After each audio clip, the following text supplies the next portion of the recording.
Ngaku deh, pernah gak sih lu bingung banget sama keadaan di mana kita punya income 1 juta, 2 juta, 3 juta, tapi selalu habis mulu dan gak ada yang ketabung sama sekali? Nama gue Brian and let's talk.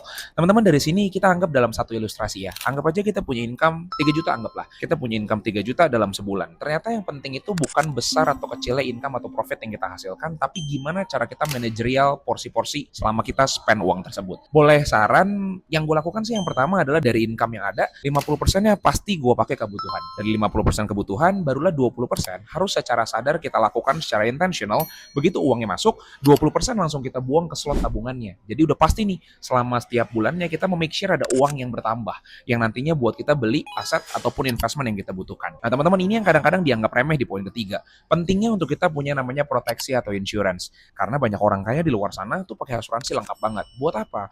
Buat memake sure biar tabungan yang mau kita pakai untuk memperkaya itu nggak habis dengan hal-hal yang tidak terkontrol.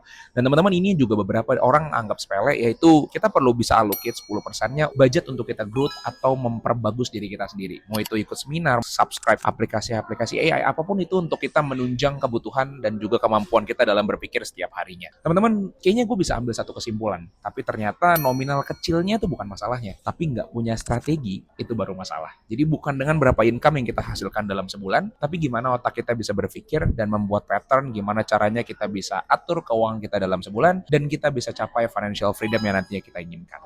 So itu aja, see you around and bye-bye.